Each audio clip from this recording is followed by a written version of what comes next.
Hola amigos de Hazte Cargo, ¿cómo están? Hoy tenemos un capítulo genial. Vamos a hablar de cambio, vamos a hablar de futuro del trabajo, un gran reto, desafío y oportunidades para las empresas y organizaciones. Pero ¿qué estamos viviendo en los últimos años? Uno, la tecnología está yendo más rápido que la capacidad creativa de las personas. Segundo, convivencia de generaciones. Vamos a tener muchos centennials para el 2025 que va a representar casi el 25% de la población económicamente activa. Tenemos reskilling, upskilling, tenemos renuncia silenciosa. Es decir, todo eso está pasando en el mundo organizacional. Cambio, cambio, cambio, palabra que escuchamos constantemente y que hoy quizás el reto es cómo acompañar o cómo liderar ese cambio y de cara a un futuro del trabajo. El gran dolor de cabeza, rediseñar el trabajo, cómo va a ser el trabajo para las empresas, para la cultura, para las personas. Pero para hablar de este tema tenemos un invitado especial, un capo, un experto, un amigo también, Ernesto Ichikawa. Ernesto, ¿sí?, le apasiona el cambio y considera que debemos enfocarnos, está muy involucrado en rediseñar el trabajo para hacerlo más humano, generar empresas más humanas donde ponemos a la persona al centro. Actualmente es Head of Sales Management de Comunal, ¿sí?, y está acompañando a las empresas justamente a redefinir ese futuro del trabajo, esas posiciones de trabajo, esa forma nueva de trabajar. Dentro de sus hobbies, le encanta la música, es algo que está hoy trabajando, no sé si trabajando, pero creo que está muy involucrado en eso y está escuchando activamente los últimos discos de Taylor Swift y de Arctic Monkeys. Bienvenido, Ernesto, ¿cómo estás? Alfredo, ¿qué tal? Nada, un gustazo estar por acá. Ya estamos evolucionando en los espacios donde colaboramos, así que me encanta. Genial, genial. Bueno, se ha pintado la cancha. Vamos a hablar del futuro del trabajo, de cambio, etcétera. ¿Cuál es la mirada que tú tienes respecto al cambio, al futuro del trabajo que se están viviendo en las organizaciones? Primero que este caos que estamos viviendo, que es necesario, tiene creo un momento, una ventana de oportunidad que tenemos que aprovechar. Eso es lo primero. Siempre hemos sentido que la forma de trabajar antes, de alguna manera, hacía cortocircuito con algunas cosas, y creo que la ventana de oportunidad de diseñar nuevamente esto es hoy, ¿no? Ese es uno. Porque si nos vamos atrás, de verdad que la forma de trabajar viene de la primera revolución industrial. Que no cambió. No cambió nada, el Claro. diseño de las oficinas con pequeños cambios eran los de una fábrica, Exacto. ¿sí? Y claramente el mundo pide otra cosa hoy y tenemos la oportunidad de hacerlo. Eso es lo primero que quisiera decir, porque no quiero llevar nunca en la conversación a este espacio en donde parece que esto es un caos y parece que hay dos equipos y el mundo binario entre lo le gusta lo remoto y lo presencial y no es ese el objetivo, sino hay un rediseño que se puede hacer. O sea, dentro del cambio, dentro del caos, hay crecimiento, hay oportunidades, ¿no? Totalmente. Y es algo que las empresas deberían empezar a liderar, a gestionarlo, etcétera. Pero tú que estás acompañando justamente a estas empresas en rediseñar el futuro del trabajo, etcétera, ¿cuáles son los mayores obstáculos que tú encuentras, ¿no?, para que eso se dé? Primer obstáculo es el que te digo. Pensar que hay que tomar una definición ya casi que teórica y escribirla en piedra, como si esto fuese el futuro y a partir de aquí Ya, o sea, tenemos 200 años más. ok, No. Y tampoco es un mundo binario en donde hay que escoger entre dos cosas o dos posiciones y yo tengo la responsabilidad de decir que tengo que ir por un lugar y no por otro. Mucha gente me dice, oye, tú en Comunal, claro, ustedes tienen oficinas, seguramente van hacia lo presencial. Y le digo, no, nosotros en Comunal lo que queremos es mejorar la experiencia de trabajo. Y eso claramente no puede cerrarte tú a decir solamente oficinas, sino también hay que llevarlo hacia el mundo digital, por ejemplo, ¿no? Entonces hay que entender todo eso y nos vamos dando cuenta que es un problema más complejo que dos mundos. Y que lo mejor de los dos mundos es una frase que suena bien, pero que no termina de explicar el monstruo sobre el cual estamos parados. Y segundo, creo que el futuro tiene posibilidades de rediseño si es que lo vemos de manera más sistémica. ok. Creo que la gente, en general, habla, los gerentes, empresarios, desde su mirada y los trabajadores desde la suya, como individuos. Claro, como si fuésemos Como ahí, dos individualistas. antagónicos ahí. Sí. Ok. Entonces a mí me conviene quedarme en mi casa porque yo maximizo mi bienestar. Perfecto. Exacto. En el otro extremo está el empresario que dice, yo ya tengo una oficina, Yo quiero yo verte quiero acá verte acá. sentado. Y entonces empiezas a elaborar el discurso de venir acá porque potenciamos la cultura. Ok, pero nos empezamos a polarizar y no llegamos a ningún entendimiento de realmente el sistema, cómo funciona. Yo creo que cuando empezamos a ver esto como un sistema dinámico, la cosa puede y debe mejorar, ¿no? Ahora, un sistema funciona, me encanta eso que, esa mirada sistémica, ¿no? Pero un sistema funciona a través de la empatía, ponerme en el lugar del otro, ¿no? Y levantar data, información de cuáles son los motivadores de los trabajadores, ¿no? Hoy, planes transversales no funcionan, ¿no? Imagino que ustedes están diseñando cosas específicas de acuerdo al público que tienes. Un driver fundamental, diría Sí. yo, del rediseño es definir los niveles de flexibilidad. Ajá. Hay culturas organizacionales que no pueden dar tanta flexibilidad, yo digo aún, porque hay que tender hacia la flexibilidad, y otras que más bien pueden dar mucha flexibilidad ya, y eso permite a la gente movilizarse mejor para buscar realmente como sistema donde nos conviene. Cuando tú das una regla general y cortas Claro. el pastel de una sola manera, la cosa se vuelve más difícil de comer, ¿no? Claro. Entonces, lo que está pasando hoy día, y ya tenemos una data bien interesante, que en la investigación sale ya mismo, es que cuando tú le das la decisión de cuándo y dónde trabajar al individuo y al equipo, las variables de impacto Ajá. aumentan. O sea, Ok. que la productividad, el clima, la cultura, la salud física, la salud mental, el balance de vida, aumenta. Cuando tú lo llevas a la decisión de el jefe o la empresa define, ¿sí?, las variables personales se caen. Por ahí que la productividad sí sube, Ya. pero no estamos en el trabajo solamente para ser productivos, sino es algo Claro, sostenible en el tiempo. Entonces, claramente hay una cosa que tiene que ver con flexibilidad y aparentemente lo que estamos empezando a entender es que la flexibilidad de decisión entre el equipo y el individuo es lo que mejor funciona. Ahí a un asterisco, esa flexibilidad que yo te otorgo, ¿tú para qué la usas? Ajá. A ver, me quedo con el tema de productividad, flexibilidad, porque ¿cuál es la mirada que están teniendo las empresas respecto a la productividad? No es productividad porque estás sentado 8 horas, ¿no? ¿Dónde está la productividad? En el conocimiento, en lo que puedo lograr con el conocimiento. Una persona puede generar un gran aporte en 2 horas de trabajo. Y una persona puede estar 8 horas sentadas y no genera ese diferencial. Es cambiar ese mindset. Voy a definir un poquito ya. Sí, dale. Como ingeniero, Vamos. productividad es resultados entre recursos. Sí, ok. Mucha gente está diciendo, estás siendo más productivo porque estás entregando más resultados. Ok. Pero eso no sin necesariamente ser productivo. Porque la variable más importante es tiempo, ¿no? Exacto. Entonces sí, pues, el trabajo híbrido te permite trabajar en varios sitios. Por lo tanto, puedes trabajar 24/7. La gente está trabajando más horas Sí. y está entregando más resultado, pero eso no es productividad. Y además, no es una productividad sostenible porque por eso estamos viendo el quiet quitting, por eso estamos viendo el burnout disparándose, ¿no? Talentos que están mirando el mercado, que no miraban antes más allá de su empresa y hoy dicen, oye, esta empresa no está dispuesta a cambiar, empiezan a mirar, a coquetear con el mercado. Y esto muchas empresas no lo están viendo, que sus talentos están coquetos con el mercado. Están, Y es más fácil coquetear que antes, ¿ah? claro, Porque antes era entrevista de trabajo, almuerzo o noche o fin de semana. exacto. Ahora es un ratito, me voy a una Y me oficina y me conecto por Zoom y ya estoy en una entrevista de trabajo, ¿ah? Entonces, la rotación de la empleabilidad del colaborador está aumentando de todas maneras. Ok, y eso es algo que las empresas tienen que empezar a ver. Ahora, la cultura. La cultura organizacional, ¿no? A favor, en contra. Conversábamos con Rafael, que hemos tenido como invitado también, y nos soltó un comentario muy interesante. Me dijo, hoy las personas, como en este sistema híbrido online, más allá de buscar la cultura, buscan quiero trabajar con esa persona, ¿no? ¿No? Entonces ahí estamos abriendo otro abanico, otra conversación, pero de cara al futuro, al cambio, etcétera, la cultura, ¿cómo puede ser un catalizador o un stopper así? Ahí probablemente esté tocando yo el único punto en donde yo sí tengo que visibilizar los beneficios de estar en la oficina. Ok. ¿Sí? Porque lo que ha potenciado el trabajo remoto son las conexiones fuertes, yo le llamo. ¿Sí? Claro. ¿Qué es una conexión fuerte? Es yo y mi equipo, no más allá. Yo Claro. trabajo contigo porque yo soy tu proveedor o yo tengo el dato que tú necesitas, entonces agendamos una reunión en Zoom, muchas conexiones fuertes. Pero las conexiones débiles no las estamos potenciando. ¿Dónde se potencian las conexiones débiles? En la oficina. ¿Por qué? Porque la oficina es un lugar le llaman la serendipia. Las cosas pasan mucho por casualidad. Digamos, si hay alguna propuesta de valor hay que dar a la oficina es el espacio de casualidad.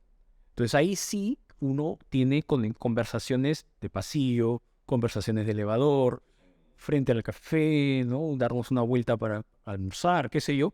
Y ahí no conversas intencionalmente con tus conexiones fuertes, conversas con el que puedes tener afinidad, con el que de casualidad hizo un comentario. Y en las conexiones débiles está la innovación. Porque si tú solamente hablas con las conexiones fuertes, sigues reforzando la misma idea que ya están de acuerdo. Entonces tienes que ir a buscar otras. Entonces tienes que salir a ese espacio en donde las ideas son un poquito distintas a las tuyas y decir, o ni siquiera, pero confirmas cosas que de otra manera no las tenías. Y esas cosas pasan en el pasillo. Entonces la presencialidad funciona para... Ahora, la empresa debería entonces empezar a gestionar esas conexiones débiles, ser más creativos, Sí, ¿no? Para que cuando las personas vayan a la oficina, eso se pueda potenciar, ¿no? totalmente, porque la cultura al final no son solamente tus conexiones fuertes, sino también y sobre todo las débiles. Porque ahí se empiezan a reforzar las creencias organizacionales, no solamente las transaccionales. Entonces uno empieza a ver que, sí, pues tengo afinidad, yo trabajo en contabilidad y tú trabajas en innovación, parece que no tendríamos por qué hablar, pero empezamos a encontrar una conexión y cosas que nos hacen más fuertes, ¿no? Como organización, y las creencias se empiezan a reforzar, porque ves que desde otro punto de vista, alguien con un mindset diferente al tuyo empieza a llegar a lo mismo. Y dices, mira, qué interesante esto, ¿no? Y cómo puedo utilizar eso en beneficio de la organización y de ti mismo, ¿no? Porque al final la oficina también es un espacio de socialización. Totalmente, ¿no? Y cuando vas formando quizás los más jóvenes su avatar de liderazgo, porque voy viendo cómo se comporta determinada persona y dices, yo quiero ser así. Cosa que de manera online, Sí. si no prenden la cámara, entro en una reunión, solo escucho voces. Esto ya lo hemos hablado tú y yo, ¿no? Sí, Este tema claro. del liderazgo, volviendo a la idea Sí, de la conexión fuerte y la conexión es débil. débil. La conexión fuerte, el líder es tu jefe y no hay otro, ¿no? Claro. Y en remoto, tu ideal o tu único patrón de liderazgo es el único que ves, que es tu jefe. Exacto. Y cuando estás en la oficina empiezas a ver otras dinámicas, ¿no? Que no son necesariamente las tuyas, ni son las que transaccionalmente tendrías que ver, pero te ayudan, ¿no?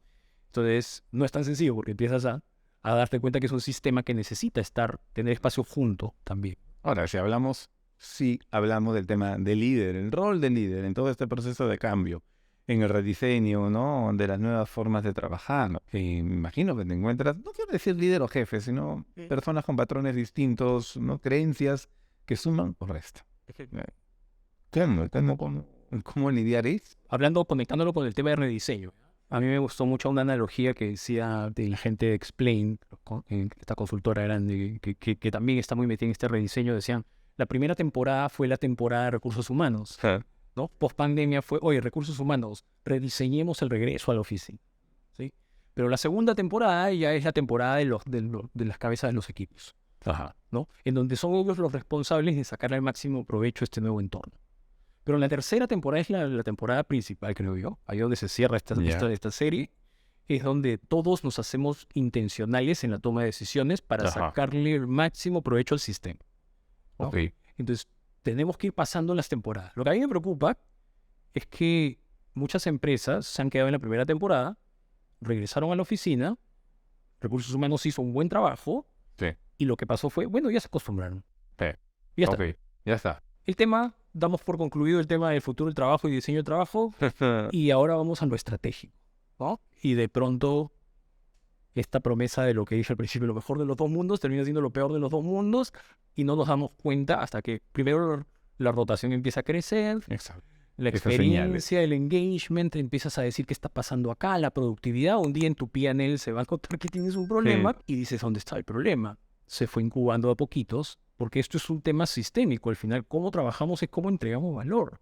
Entonces no es cualquier cosa. No son 3 temporadas. Qué interesante lo que mencionas de esta tercera temporada. Sí, me parece interesante pensar en el segundo paso, ¿no? En ese segundo paso adicional. Pero leí un artículo que mencionaba que hoy las empresas deberían buscar esta mentalidad vocacional, es decir, en los trabajadores. La primera, la laboral, ¿no? Es decir, me pagas trabajo y no me pidas más. La segunda, la profesional, cuando ya empiezo a buscar la búsqueda de poder, crecimiento dentro de la empresa, y ya la tercera, el vocacional, ¿no? Me compro tu propósito, legado, etcétera, me genera un significado. ¿Están viendo eso las empresas? Cuando hablamos de cultura, Sí. no me parece algo que sea responsabilidad del equipo de HR, sino Ya. de todos. Cuando hablamos de eso, yo creo que cultura es creencias compartidas. no podemos quedarnos en transacciones. Totalmente. Entonces sí, totalmente, y claramente las transacciones vienen cuando se traducen cuando rediseñamos el futuro del trabajo diciendo martes, miércoles y jueves, porque hay un estudio de Stanford que dice X. Y tú dices, pero Claro, ok, y eso a mí ¿en qué me afecta? Nosotros teníamos una relación que claro. hemos construido a lo largo de los años y ahora tú vienes a decirme que eso cambia por un estudio de unos patas que están en otro país, Eso. ¿no? Entonces claramente ahí seguimos reforzando la idea transaccional. Hay que entendernos, hay que entender esto, hay que experimentar, hay que probar, ¿no? A veces digo, yo lo único que logro cuando estoy en las consultorías de rediseño de trabajo es hacer que la gente se dé cuenta que no está tomando una decisión definitiva. Claro, o sea, ese mindset de pivotear constantemente. Sí, sí. Entonces, claro, porque cuando eres muy transaccional, tu idea es estandarizar, ¿no? Entonces, hacer la misma hamburguesa todos los días. Claro. Pero cuando te das cuenta que esto es cultural, las creencias tienen que madurar. Hay que probar qué nos gusta, qué no nos gusta, qué nos funciona, qué nos da más resultado. Entonces, ahí se van consolidando realmente creencias que terminan, como tú dices, en algo más vocacional. O sea, yo creo que esto funciona o está funcionando mejor. Incluso en un nivel más vocacional, uno reta. Uno dice, oye, me gustaría probar otra cosa. Se me ha ocurrido una idea, ¿no? En pro de un propósito superior y eso está excelente, ¿no? Pero creo que tenemos que, como te decía hace un rato, pasar las temporadas. Pasar las temporadas, sí, o sea, y de acuerdo al momento de tu organización, ¿no? Si estás preparada para eso que has dicho, ¿no? De eso, el tema de experimentar, etcétera. Pero ahí aparece algo muy inherente en las personas, ¿no? Y en las culturas, en las empresas, el fracasar. Y, o también unido a esa apertura para pensar en voz alta dentro de mi organización, ¿no? Esos retos. Ahí yo creo que tenemos una cuenta pendiente en el liderazgo, donde veo que esta idea de liderazgo vulnerable, que suena bien, pero la gente no la compra realmente, Claro. o si la compra lo ve como lo ves desde el punto de vista más romántico y no desde cómo genera Claro, tracción real en tu cultura, ¿no? O sea, la vulnerabilidad es decir, vamos a experimentar, vamos a probar y si nos equivocamos, que es lo más probable. es probable. O sea, si no fracasas, no estás viviendo, no, no, Sí, no. sí, sí, sí.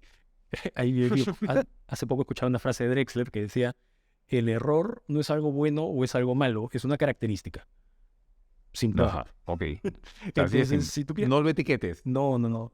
Si tú quieres una identidad, necesitas tener características. Ok. Te tienes que pasar por errores, obviamente. Pero la cultura quizás no ayuda, ¿no? Porque, a ver, quizás en las startups, ¿no? El fracasar es de tu día a día, ¿no? Si no estás dispuesto a fracasar, mejor ni entres ahí.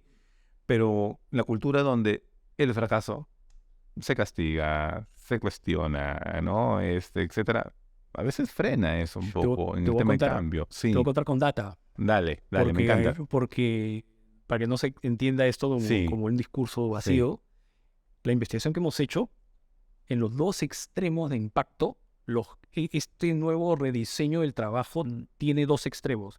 ¿Dónde están mejor impactados? O sea, positivamente todas las variables se dispararon en startups. En empresas, en personas que trabajan para startups, esto ha pasado. Y en el otro extremo tienes a las industriales, mira, que son las que están teniendo el impacto más bajo o negativo. ajá, Entonces, claro, obviamente el mindset de una industria siempre va a ser el core, es la línea de producción, que tiene que ver mucho con la estandarización. Y eso impacta obviamente en la forma como es tu cultura. Pero tienes que saber que eso no puede ir más allá de tu línea de producción. Después son personas, ¿no? Igual que el que trabajan en startups. Entonces, si tú sigues tratando a tus personas como línea de producción, que es normal, ¿ah? Es un sesgo normal, es parte del sesgo claro, que uno tiene por trabajar en un sector, pero claramente el sector industrial podría al back office llevarlo a un proceso de experimentación como es un banco o una startup, porque es totalmente, exactamente el mismo claro. personal de gestión de conocimiento. En cambio, en las startups que tienen un mindset casi que por la fuerza de experimentación, porque hay que hacer market fit, Sí, claro. tu producto no está con market fit, entonces tienes que estar probando, y en un momento dices, el producto no sirve, voy a hacer otro. Decir, vamos a rediseñar el futuro del trabajo es como un chiste más, que tienen que contarse entre ellos y ya está, ¿no? Y es muy orgánico. Hasta ahora no he hecho ninguna consultoría con startups, más bien aprendo de ellos. Porque, Claro, sí, porque, sí, sí, sí, porque sí. no me necesitan, no necesitan a alguien que les explique mucho porque el proceso es experimentar. Es parte de su día a día. Ahora, en ese proceso de experimentar, ¿no? Y de cara al futuro del trabajo, como ya nos ha dado ese mensaje, no lo veamos como algo tallado en piedra, es algo que va a ir cambiando, ¿no? Puedes tener una mirada de corto plazo y siempre abierto al pivotear. Es la accountability, ¿no? O sea, algo que yo lo escucho mucho, muy romántico, etcétera, pero la accountability es importante y no es que aparece, viene de otras cosas, viene de otras habilidades, otras competencias. Mira, yo lo pongo cuando yo hago las consultorías y ya llego a la parte más de definición de parámetros de diseño. eh, Saltan siempre como tres palabras que son bien importantes, que creo que las tres están dentro del paraguas de la intencionalidad que habla al principio, ¿no? Uno es la flexibilidad, que la gente ¿No? tiene que poder moverse con flexibilidad. La segunda es la confianza, ¿no? O Vamos a sea, hablar de la confianza, que es ya, ok, la segunda es la ya. confianza, porque si yo no confío en mi gente, la flexibilidad obviamente se va a perjudicar. Y la otra es la visibilidad, Ajá, porque, y desde cosas muy sencillas, ¿ah? O sea, ¿cómo son sus calendarios? Están cerrados. O sea, yo no puedo ver cuándo Alfredo está disponible. No. Entonces tengo un proceso previo para coordinar cómo me hago para reunir contigo. Porque no sé si vas a estar en la oficina o en tu casa. Te doy un claro, montón de flexibilidad, pero no sé dónde estás. claro. Entonces, ¿cómo te agendo? No sé si estás libre. Entonces te tengo que Ok, llamar. Yo tengo una hora de coordinaciones y media hora de reunión. Porque no visibilicé. claro. Y la visibilidad tiene que ser total, ¿no? O sea, la visibilidad tiene que ir de visibilizar la reunión, visibilizar que estoy enfocado en algo, estoy leyendo un reporte y tengo que analizarlo, necesito tiempo para mí, tengo que ir a recoger a mi hija al nido, y, y la flexibilidad te Sí, empieza a dar estas posibilidades, pero hay que ponerlas visibles. No es que yo soy flexible, entonces, ¿dónde estabas? No, estaba en el nido porque me provocó ir a ver a mi hija. No, pero dilo. ¿No? O sea, visibilizan para que podamos realmente funcionar como sistema. Entonces es bien importante, ahora lo que has dicho de la accountability me parece clave, tener mecanismos de visibilización, ok. ¿no? Y creo que lo que falta ahí, o al menos lo que estoy viendo en mi chamba, es que falta un lenguaje común. Ajá, O sea, la gente no sabe cómo expresar lo que necesita, ¿sí? Entonces, necesito ser más productivo. ¿Qué significa realmente ser más productivo? tío, Ya claro. te he dicho, yo a mucha gente le digo, eso no es productividad, eso es producción. Te estás haciendo más, Sí. pero tienes que ser productivo, es otra cosa. Necesito ser más creativo. Necesito ser más creativo, O sea, que eso es mucho, pero necesito claro, enfocarme. claro. Entonces, ahí empiezo un poco a entender cómo digo lo que estoy necesitando para hacer bien mi trabajo. Y ese lenguaje común es fundamental para experimentar, porque la palabra experimentación suena bien, Sí. pero si no sabemos después cuando hacemos la retrospectiva y nos sentamos, no Claro. sabemos cómo expresar lo que acaba de pasar, se nos hace como más difícil volver a la Ya, siguiente ok. versión. Pero estamos hablando de ser storytellers. Por De ahí, o sea, de esa capacidad de poder, sí, sí, o diría que esa es sea, la segunda temporada de lo que yo estoy claro, pensando. Es la evolución de lo sí, que yo estaba pensando en algo claro, más básico. Yo estaba pensando en ponerle nombre a las cosas. A mí me abrió un montón la cabeza hace poco que leí un libro de Linda Gratton que se llama Redesigning Work, que lo recontra recomiendo, que dice que las fuentes de productividad, según sus estudios, Linda Gratton es una profesora de Oxford que es la única que tenía un curso de futuro del trabajo antes de la pandemia, ¿sí? Y ella ya tiene un montón de análisis que dice, la productividad son cuatro cosas. Es energía, enfoque, coordinación y colaboración. Entonces, tú analizas la actividad que tienes enfrente y tiene volúmenes. Hay que ecualizar. Necesitas una cantidad de energía, una cantidad de enfoque. Algunas necesitan más enfoque, otras necesitan más colaboración, otras más coordinación. Entonces, cuando tú tienes una persona de contabilidad, el contador se dedica a armar un rompecabezas con datos de los demás. Su nivel de coordinación es súper alto. En cambio, cuando tú le estás hablando a un diseñador o a un programador, ellos no necesitan coordinar. Ellos necesitan tener clara su tarea y enfocarse en ella. Porque si tú a un programador lo sacas de su lógica de programación, tiene que empezar de nuevo. La empatía, es estirarme, ¿no? Es empatía.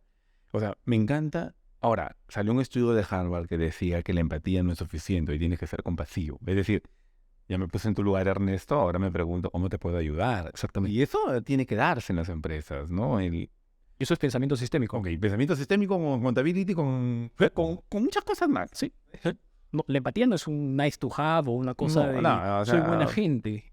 o sea, No, no soy buena gente. Es, mira, he aprendido, yo repito esto porque me encantaría que la gente pueda ok, ser mucho más preciso cuando dice que necesita productividad, que pueda decir, no, no necesito más productividad, necesito más enfoque, necesito más ajá, colaboración, ok, necesito más coordinación. Entonces, eso está permitiendo más empatía. Que válido, si yo te digo, Alfredo, necesito enfocarme, ok, ok, entonces no te molesto, claro, ¿no? ok, Entonces válido, es más fácil. Pero si yo te digo, Alfredo, necesito más productividad, ya. ¿cómo te doy eso? No sé. Pero a ver, recuerdo una conversación que tuvimos en uno de los talleres y salió la palabra radical candor, ¿no? De este libro de King Scott, de franqueza radical, ¿no? Y que a veces eso falta en las empresas, ¿no? O sea, Sí. el cuidar a la persona, pero no sacrificar el desafío. Sí, si es que estamos experimentando, no hay otra manera que hacerlo que con seguridad psicológica, con vulnerabilidad, porque si no al final vamos a hacer lo que dice el jefe, la voz fuerte que se lleva a la reunión y no estamos realmente aprendiendo del sistema, ¿sí? Pues empatía es saber decir necesito enfoque, el radical candor es decir quiero retar el sistema porque creo que puede ser mejor, pero me preocupas tú. Exacto. Y eso está excelente, ¿no? Entonces creo que tiene varias cosas ahí que trabajar culturales. Así como hace unos años se hablaba que la transformación digital sin transformación cultural es imposible, el rediseño del trabajo sin transformación cultural es complejo. Es complejo. Entonces tú terminas, me pasa a mí, ¿no? Identifico organizaciones donde sus niveles psicológicos son bajos, su liderazgo ni siquiera entienden qué cosa es radical candor, ¿no? Entonces, ¿qué va a pasar ahí? Yo no puedo decirles, no, dales flexibilidad, porque de verdad eso va a ser una anarquía. No, claro. No puedes desestabilizar al sistema así, No. Por eso ahí voy a claro. donde, como yo recomiendo, o sea, sé que en ese tipo de organizaciones les dejo la idea de que tiene que evolucionar la cultura, porque el modelo de trabajo futuro va a depender mucho de flexibilidad, de visibilidad, de confianza, pero si ahorita no la tienes, tampoco puedo poner en riesgo el negocio. Obvio, claro. Entonces, Empieza a... lo que tú No es necesitas, moda, no es moda, es este... lo que tú necesitas hoy es seguramente martes, miércoles y jueves vayan a la oficina y ponerlo como norma. Pero no puede ser una norma escrita en piedra. Tienes que saber que lo mejor va a ser que a partir de martes, miércoles y jueves se aprendan a que hay días, se organicen y empiecen a desarrollar estas otras habilidades que generan más flexibilidad. Entonces, ¿para qué? No para sacar un great place to work, sino para que tu negocio le vaya mejor y a las personas le vaya mejor. Totalmente. Equilibrar bienestar y productividad, ¿no? Bienestar y propiedad. Ahora, estamos generando reflexiones, estrategias, rutero, ¿no? Tratando de eliminar un poco la mirada de túnel de las personas. Ahora, eso involucra reskilling, ¿no? Y es otro, así como accountability, que aparece también mucho reskilling, ¿no? De tu mirada, ¿qué es? ¿Cómo podemos emplearlo, ¿no? Lo bueno es que estamos en un momento, por eso yo digo que esta es la ventana de oportunidad, porque estamos en un momento en que todos estamos aprendiendo y podemos aprender juntos, Totalmente. Genial. ¿no? Porque si esperamos unos años para meternos ahí, lo que hacer es cerrar gaps. Claro, sí. Y es diferente, es el proceso, es más duro.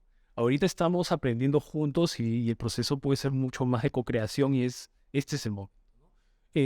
Creo que las habilidades, yo siempre pongo el ejemplo, a mí me hubiera gustado, cuando estaba en la universidad, llevar más cursos de Excel porque digo, ¿cuánto he usado esta herramienta? Claro, sí, ¿No? sí. Y lo mismo digo cuando, ahora que tengo mi hija de 2 años, digo, ¿por qué no he estudiado más para ser papá? ¿O por qué nadie me ha explicado por lo menos ciertos criterios Sí. para algo tan importante? Ok. ¿No? Y lo mismo digo, para la forma de trabajar, nadie nos enseña nada. Es que a veces algunos patrones vienen, Sí, están anclados, ¿no? están anclados Exacto, como, ya está. claro, exacto. Y funcionaron para determinado momento. Absolutamente. Pero hoy, con este contexto ambiguo, cambio, ¿Sabes cuándo funcionaban? Cuando la técnica era muy importante. ok, claro.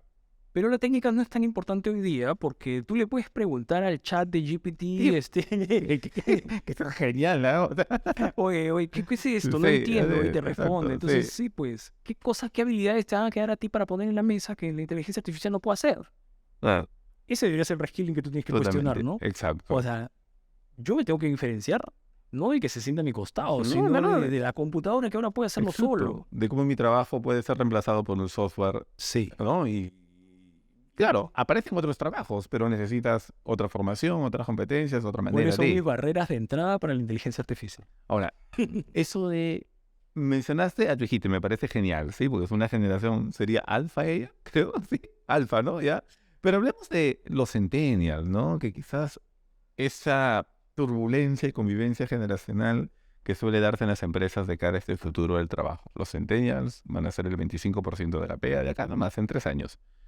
Yo tengo, no tengo una Sí, respuesta, no sé qué dale. decirte. Tengo sentimientos Ya, encontrados porque por un lado creo que ellos han nacido en un espacio de crisis que los está llevando a experimentar más, sí, pero por otro lado los hemos puesto en una situación muy vulnerable. muy, muy vulnerable. Entonces, o sea, no nos hemos hecho cargo. Creo que debimos haber hecho esto hace años, no esperar una pandemia. Y ahora que ya vino la pandemia, ellos están como, claro, lo que te decía el otro día, ¿no? 2 años estudiando en la universidad por Zoom, Online. consiguen una chamba, cierran la puerta de su cuarto, abren la computadora y ahora están trabajando. Claro, ¿Qué están haciendo? Es cuarto. Hay un montón de cosas que no están, que no lo estamos ayudando. que no, sí.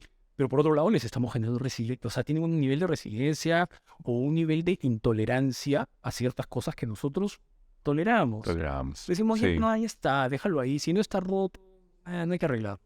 No, ok. pero ahí vas, no. Entonces, no sé qué decirte, no sé, realmente no sé qué decir, qué va a pasar con ellos, pero algo tenemos que hacer. No podemos quedarnos esperando ver el resultado. O sea, de cara al... Si una empresa quiere crecer, esos centennials en el mediano plazo van a asumir posiciones de liderazgo. ¿Los estamos formando para eso? O sea, y más aún, si son liderados por un millennial, ¿no? Que no está preparado para liderar y tiene a cargo un centennial, entonces algo muy rico y oportunidad y desafío hay ahí, ¿no? Hay un montón de demográficas, volviendo Claro, a los estudios y a sí, la data, hay un montón de demográficas que tienen esta afectación. Uno son los centennials, sí, otro, por ejemplo, son los que se dedican a tecnología. Hay una ya, escasez global sí, todas. Todas las de, empresas tienen problemas. de encontrar talento de Sí, tecnología. Entonces, tú tienes que trabajar en cómo me hago más atractivo para ese mercado escaso laboral. exacto. Y por otro lado, tienes pues esta idea de que ahora está pasando que la gente dice, en tecnología tengo liderazgo muy junior. Bueno, no vas a encontrar, ¿ah? Tienes que desarrollarlo. Entonces, tengo que ponerme de acuerdo y algunos son liderazgo junior centennials, ¿no? Claro, Entonces, nada, toca acompañarlos bastante porque si no, ahí se viene abajo todo, ¿no? Entonces, hay varios demográficas, después se veía lo que pasa en temas de diversidad e inclusión. Uf, potentísimo. potentísimo. O sea, Yo creo que nosotros hemos, dentro del pasado más como machista que hemos vivido no solo en el mundo, ¿no? totalmente. Era el hombre en el proveedor y en una estructura de trabajo 9 a 6 de lunes a viernes y siempre en la oficina, hay un periodo de riesgo en donde la mamá se hace mamá y empieza el riesgo de renuncia, Claro, porque encuentra que no puede balancear su vida. Lo que está pasando ahora, y lo veo cada vez más, es que para ellas esto significa una oportunidad de nivelarse, si es que se hace bien. claro. Y para nosotros los hombres se ha vuelto una posibilidad de para De, afuera, de de estar estar más exactamente presente, con la familia. de valorar más la familia, de que no. Entonces, de verdad, esto tiene potencial de nivelar la cancha en un montón de niveles. Solo, o sea, los centennials, tech, Todo lo- mujeres, tiene un montón de posibilidades. Discapacidad. ¿Cómo haces una persona que tenía que ir a trabajar todos los días, subirse al metropolitano en silla de ruedas, Voy a hacerlo de su casa. y lo puede hacer hoy de su casa? Claro. O alguien que simplemente vive lejos, vivo a 2 horas. En Claro. México yo te contaba lo que Claro. la gente que vive en comunal No hay está a forma. 3 horas. Claro. Y decirle no vengas hoy, Y era como que, excelente. claro. Ahora, bajo esa lógica uno dice, entonces no vengo nunca. No. Se afecta las conexiones débiles, necesitas verles otros estilos de liderazgo. Habilidades sociales, otros estilos de liderazgo. Por eso es que esto es un sistema bien complejo. Que no es blanco y negro, ¿no? Porque también hay Exactamente. jóvenes que dicen, no, yo no quiero regresar nunca a la oficina. O líderes también que dicen, yo no quiero regresar a la oficina. Oye, tu rol es formar. O sea, no lo vas a hacer de manera online. Si tienes equipo, ¿no? A cargo, tienes que ir a la oficina. Sí, absolutamente. O sea, es parte de, tienes que formar personas. Esta cosa híbrida, necesitamos darle criterios para que la gente realmente la potencie. Yo creo que ya estamos llegando a esa tercera temporada. Espero que sea rápido y espero que no nos quedemos acá en Perú Claro, para poder ir rápido a eso y estar al nivel, porque un chico de tech que programa, hoy día se puede conseguir un trabajo en la India sin ningún problema. totalmente. Sí. Totalmente. Ahora, en el estudio que ustedes han realizado, ¿no? En el primero y ahora en el segundo, ¿no? Que están realizando, que están muy bacanes, aparece el tema de la salud mental, ¿no? Un tema que quizás antes de pandemia ni siquiera estaba dentro de las organizaciones, ¿no? Hasta tema de bienestar, felicidad, etcétera. La importancia de eso de cara a este futuro. A mí me gustaría hablar de salud mental Sí, directamente, pero sé que a veces es mejor hablarlo desde el impacto, ¿ya? Esto es un círculo esto virtuoso. ya. Hay demasiadas retroalimentaciones. Si yo estoy haciendo mi trabajo y no soy productivo en el trabajo, termino, me voy a mi casa, ¿cómo llego a esa casa? Ya. ¿No? O sea, así, Sí, hinchado. como Pedro Picapiedra, si llegas así. Entonces, ¿qué posibilidades tengo de desarrollar o de solucionar un problema de salud mental que tengo? Ninguna.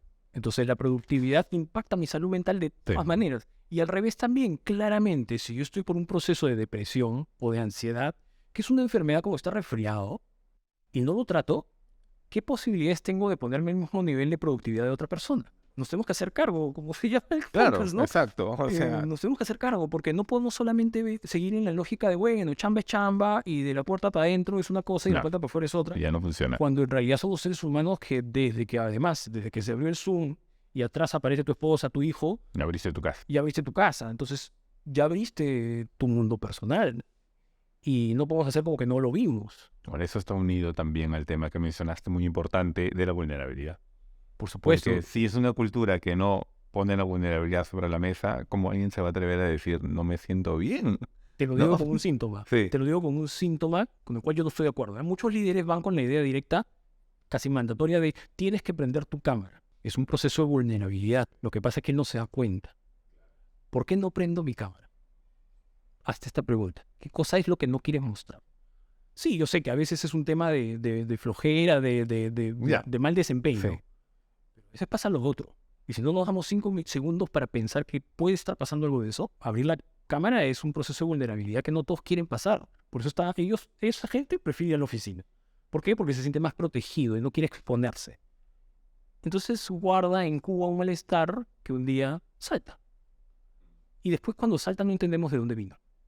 Cayó la bala y ¿de dónde salió esto? No sé. Y ya renunció, ya se fue y ya está, ¿no? Perdimos un talento. No es que ya regresamos a la oficina y ya está. Hay bastante que hacer y bastante que ganar. Tú manejas un modelo, trato de recordarlo, Ascar. Sí, Ya, ok, sí, ok. Yo lo veo de esta forma. Las personas o sistemas actuamos por amor o por dolor, ¿no? Por amor porque algo nos jode y queremos cambio, y por amor porque algo nos apasiona. Y ahí aparece algo que tú mencionas muy interesante, el sentido de urgencia. Crea ese sentido de urgencia, ¿no? De cambiar, ¿no? Lo ves en las empresas, los líderes están preparados, la inmediatez gana, ¿sí? Bueno, tu cara ya me dice muchas cosas, pero sí. La mayoría no. La mayoría se queda tranquilo con ya llegamos, ya regresamos a la oficina, ya está, la gente se acostumbra, no, esto es como Estados Unidos, acá nosotros nos acostumbramos. Vamos a seguir cerrando los ojos y se van a seguir incubando las cosas como siempre se han incubado. No porque ahora no, siempre han sido así, sino que antes no sabíamos y ahora sabemos. Solo que uno es ignorante, está bien, ya. pero cuando uno no quiere ver es diferente. Ok. O sea, quedar fuera de la conversación. Si no quieres verlo, un autogol está apareciendo ahí. Sí, ahí ya lo vimos, ya Sí. sabemos qué pasó y no es por una pandemia. ¿Sí? ¿Pero qué es? ¿Es flojera? ¿Es estrategia? Es corto plazo. Muy corto plazo. Bueno, la cultura de la inmediatez siempre es algo Por ejemplo, no sé, que frena mucho en las organizaciones. hay cosas que tardan más de, yo sigo así, hay cosas que tardan más de un año, pero en las empresas todo se rige con el plan anual. Entonces, si Claro. yo como propongo algo que va más de un año, si el plan es anual, no me lo van a aceptar, no me van a dar presupuesto, no voy a Claro. tener resultados. Y entramos en esta lógica y entonces estos planes de largo plazo, como la sostenibilidad, como la diversidad, como la transformación cultural, como el diseño del trabajo, pierden urgencia cuando son súper importantes. Claro. Entonces la discusión no es importante o urgente, es cómo hacemos lo importante urgente. Y entonces ahí empieza el problema de ¿Quién lo define? necesitamos a alguien que tenga visión. Claro. Alguien que tenga esa visión y pinte la cancha, ¿no? Sí. Bueno, y las personas quieren saber eso, ¿no? Hacia dónde vamos, cómo lo vamos a lograr y qué se espera de cada uno, ¿no? Y ahí creo que quizás, ¿no? O sea, hay esa oportunidad de mejora. Hay una oportunidad y creo que el corto plazo nos está ganando. ¿no? Eso es lo que a mí me preocupa y si seguimos así, la ventana de oportunidad que les dije al principio se va a cerrar. Se va a cerrar y vamos a regresar todos y el dolor va a ser para otra generación. Hablemos de ruteros. Yo sé que no te gusta a ti el A, B, C, D, porque así no funcionamos, pero hablemos quizás de ese profesional que está sintiendo que se está quedando un poco rezagado, ¿no? Respecto al cambio, a la velocidad, todo. ¿Qué consejo le darías? O sea, el otro día hablábamos del tema del reskilling. O sea, ser muy consciente del reskilling. Primero, conciencia, ¿no? O sea, volviendo al tema del ADKAR que tú dices, ¿no? No es solamente me meto un curso y ya está. Es por qué me estoy metiendo a este curso y por qué necesito esto, ¿sí? Y por qué tengo que aprender y por qué me tengo que forzar a exponerme a una idea nueva. Entonces, ese proceso de volver a pensar lo que tengo que hacer, así como dice Dan Grant, es fundamental y nos puede ayudar a ver a dónde apunto. Reskilling por reskilling es igual que nada, ¿no? Se multiplica por cero, ¿no? Tenemos que saber que hay una oportunidad de reskilling muy importante en la forma de trabajar. Hay un montón de gente, y puede ser un diferencial profesional. Yo sí sé trabajar bajo este sistema. ¿Por qué? Porque yo no estoy solamente pensando en mi bienestar personal. Yo estoy viendo el bienestar del sistema. Por lo tanto, aprendo a poner por delante estas ideas que hacen mejor el sistema sin perjudicar mi bienestar ni mi productividad. Entonces, a partir de ahí, aprendiendo, me voy a ser un profesional del futuro. Totalmente. Y no estoy hablando de nada técnico. Nuevamente hablando del rediseño, ¿sí? Normalmente cae primera temporada, el rediseño en recursos humanos o el de jefe. No, ahora hay una persona que agenda muy pocas reuniones, solamente cuando son esenciales. Un profesional que sabe utilizar los otros canales y que dice, este pata no me quita tiempo y entrega resultados productivos, ¿sí? Entonces, ¿por qué? Porque sabe utilizar los canales. Oye, empecé a usar Trello, vamos a utilizar la herramienta, para este proyecto. Y empiezas a ponerla, no es un curso, lo que necesitas es empezar a probar. Y empiezas a darte cuenta que la persona da más resultado. Y no ha aprendido nada técnico. ¿Sí? Ha aprendido una nueva forma de trabajar. Que le mejora el sistema. Y la gente empieza a decir, ¿qué está pasando acá con esto? Me estoy quedando atrás. Exacto. ¿No? Ese reskilling creo que impacta totalmente. Y le hacen la vida más fácil al de recursos humanos que yo, claro, que yo volviendo a la primera temporada, he tenido conversaciones de mucha ansiedad. Claro. Porque claro, le cae todo el peso encima y es como, uy, ¿ahora qué hago? Cuando mande el mail comunicando me van a querer matar. Claro.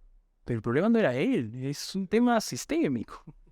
En tus posts mencionas algo, sí, muy breve, que me llamó mucho la atención. Siempre se dice, rompamos el status quo. Y tú sales al frente y dices, ampliemos nuestra zona de confort. ¿No? Sí. A mí este año me he propuesto agarrar algunas frasecitas que son como atajos mentales que hacen que... Esas cápsulas. Sí, que son como Panadol, digo yo, ¿no? Y con eso nos quedamos y creemos que eso funciona siempre como una regla. Y creo que a veces es importante retarlo. Entonces, por ejemplo, claro, cuando tú dices salgamos de la zona de confort, que suena muy bien, ¿no?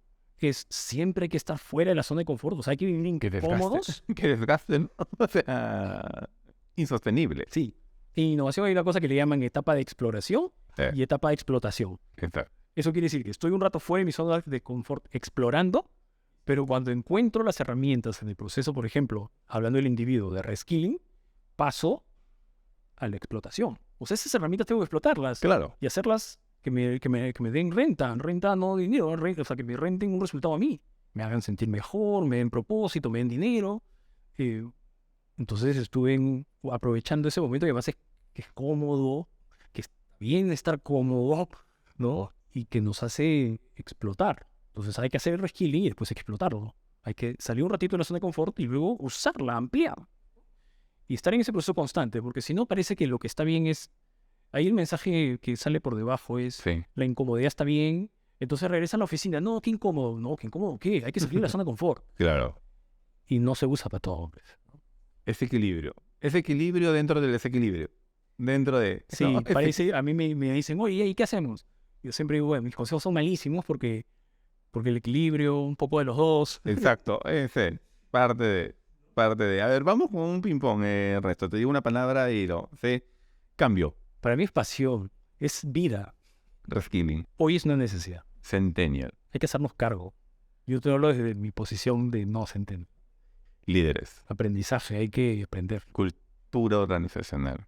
Voy a ser radical, negocio. Es el negocio. Salud mental. Igual, es productividad. Quiero decir lo contrario. Tu mayor miedo. Mi mayor miedo. Creo que todos estamos de acuerdo que debe ser la muerte. Y a partir de ahí, de entender la muerte, es qué tengo que hacer para cuando me toque enfrentarlo. O sea, ¿a qué le dejé a mi hija? ¿Qué estoy haciendo en el trabajo para que valga la pena? ¿No? Conversaciones, Sí, pero hay que tenerla, ¿no? obvio. ¿Qué sueño estás persiguiendo? Yo de verdad Sí, me estoy comprando el pleito cada vez más que el trabajo puede ser más humano. me encanta. ¿Sí? Me Que el trabajo encanta. puede ser más humano y además pasamos mucho tiempo trabajando. Sí. Hay que hacerlo bonito. Sí. Hay que hacerlo bien. Y hazte cargo. Creo que algo que pocos hacen, ¿ah? Ah, no sé. Por eso el nombre del podcast, sí. Creo que algo que pocos hacen.